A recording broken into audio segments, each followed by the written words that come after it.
Atenção! Começa agora uma teleaula de Física do ensino médio. Você vai assistir a teleaula de número 19. Bons estudos!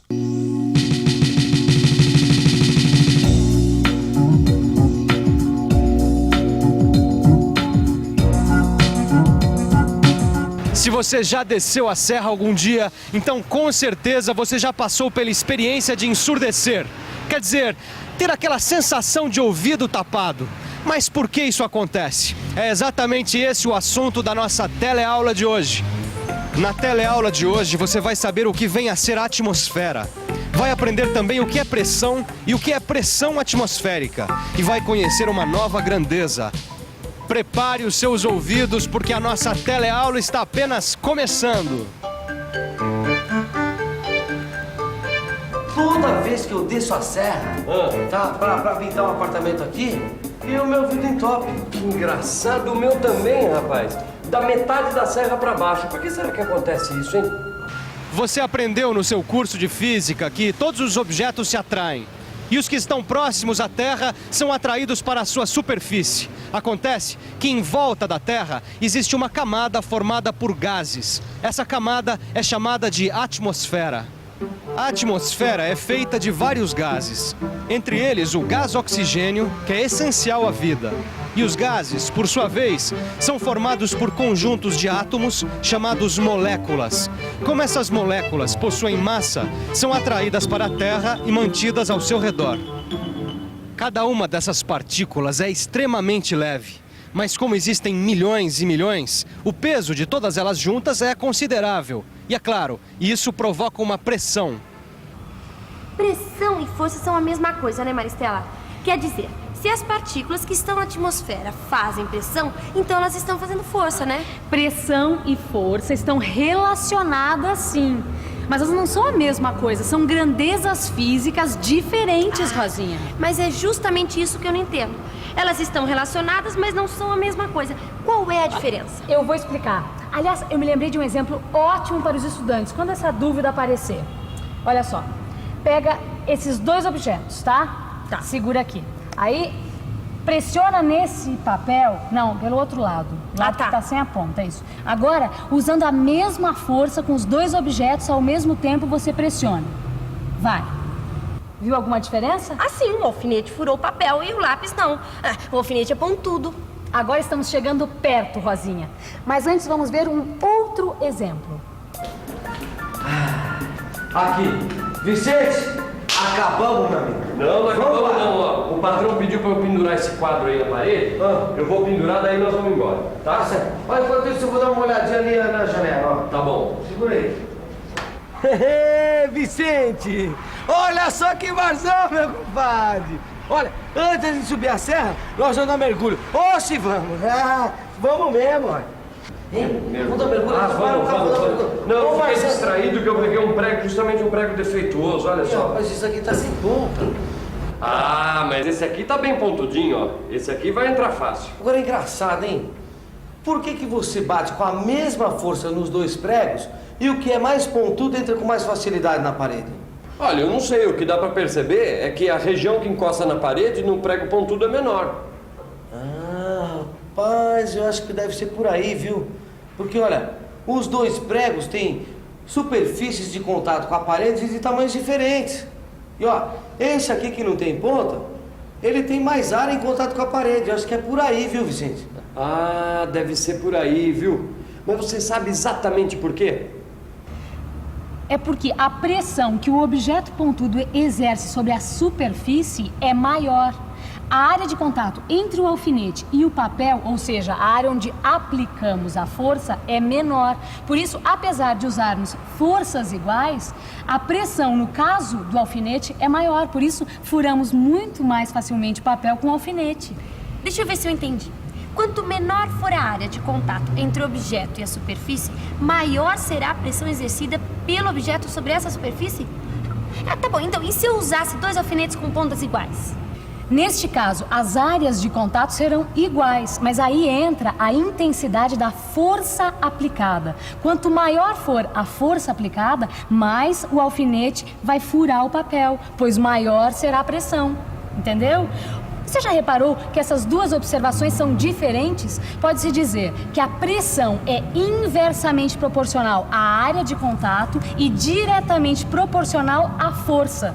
Por isso, se empurramos o lápis e o alfinete fura o papel, ou pelo menos deixa uma marca, porque a pressão exercida pelo alfinete sobre o papel é maior. Olha, se você andar na praia de salto alto, você vai ter muito mais dificuldade de andar do que você estivesse descalça ou de chinelo. Sei. Quanto menor for a área de contato com a superfície, maior será a pressão. Eu tô começando a entender melhor o conceito de pressão. E para deixar bem claro, Rosinha, nós podemos definir do seguinte modo: pressão é igual à intensidade da força aplicada dividida pela área onde essa força é aplicada.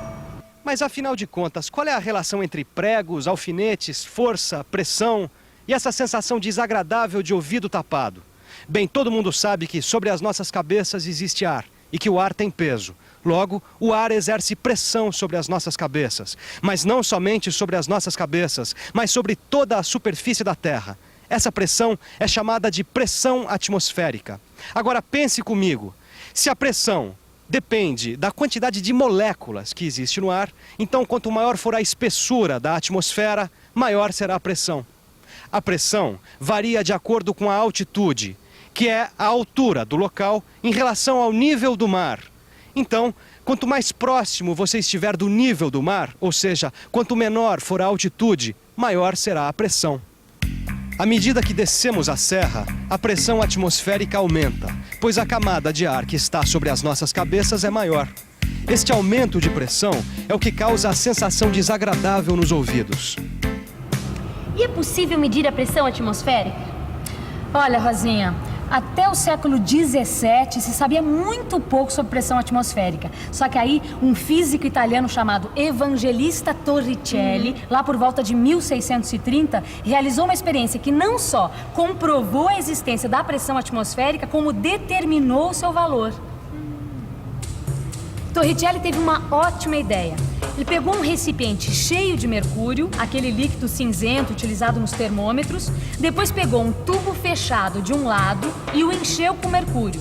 Tampando a outra extremidade, mergulhou o tubo no recipiente com a parte tampada virada para baixo. Ao destampar o tubo, ele observou que a coluna de mercúrio desceu até atingir uma certa altura, 76 centímetros. Então, Torricelli concluiu que a pressão exercida pela coluna de mercúrio é igual à pressão atmosférica, pois ela é capaz de equilibrar a coluna. Preste atenção que dentro do tubo, uma região fica sem ar, é o chamado vácuo. Daí Torricelli concluiu que a pressão atmosférica equivale à pressão exercida por uma coluna de mercúrio de 76 centímetros de altura. E como o mercúrio é representado pelas letras H maiúscula e G minúscula, ele chegou à seguinte expressão: pressão atmosférica é igual a 76 centímetros de mercúrio. Repare uma coisa, as letras CMHG, que significam centímetros de mercúrio, representam uma unidade de pressão, assim como quilograma é uma unidade de massa e newton é de força. Foi criada uma outra unidade de pressão chamada atmosfera, designada pelas letras ATM, e que equivale à pressão atmosférica. Então, a pressão atmosférica é igual a 1 ATM. Portanto, já que 76 centímetros de mercúrio equivalem à pressão atmosférica, podemos dizer que 1 ATM equivale a 76 centímetros de mercúrio. Ô, banho de mar bom, hein? Ó, rapaz, nem me fala. Ah, rapaz, agora, se você quiser saber, me deu uma dor de ouvido, olha. É verdade, cara? Mas foi dor mesmo ou foi aquela sensação estranha de quando a gente desce serra? Que sensação estranha que nada, rapaz. Foi dor de ouvido mesmo. Quando eu pulei, quando eu cheguei lá no fundo, nossa, começou a dar uma dor de ouvido. Ai. Que coisa estranha, rapaz. O que será que foi? Será que isso aí tem a ver com pressão? Sei lá. Mas espera aí. Vamos pensar um pouco? Vamos pensar um pouco. Deixa eu ver. Acima das nossas cabeças, além da coluna de ar, existe também uma coluna de água que também tem peso e, portanto, exerce pressão sobre nós. É isso. A pressão no fundo do mar é igual à pressão atmosférica mais a pressão da coluna de água. Pobre tímpano, tinha que doer mesmo.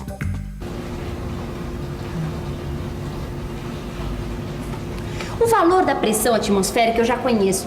Agora, como é que eu vou calcular a pressão dessa coluna de líquido? Bom, nós já sabemos que a pressão é a relação entre a força aplicada e a área, certo? Então, a primeira coisa que nós temos que fazer para obter o valor da pressão da coluna de água é calcular a força que ela faz. Isto é, Ah, já sei, o seu peso.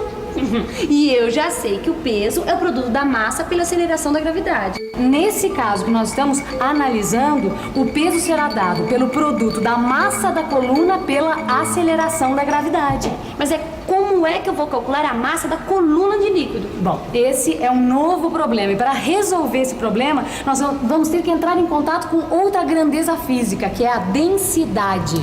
Outro fato importante é que a densidade de um objeto não depende do tamanho do objeto, já a massa depende. Isso quer dizer que quanto maior for o objeto, maior será a sua massa, mas a densidade será a mesma. E para representar a densidade, normalmente a gente utiliza a letra minúscula D. Bom, densidade de um objeto é igual à sua massa dividida pelo seu volume. Agora nós já temos condições de calcular a pressão da coluna de líquido que você queria saber. Bom, para isso nós vamos calcular o seu peso, utilizando o conceito de densidade. Vamos ver? Usando a definição de densidade, nós podemos escrever a massa da coluna como o produto da densidade do líquido pelo volume da coluna. Para calcular o volume da coluna, basta multiplicar a área da sua base pela sua altura, que é a profundidade onde o mergulhador se encontra.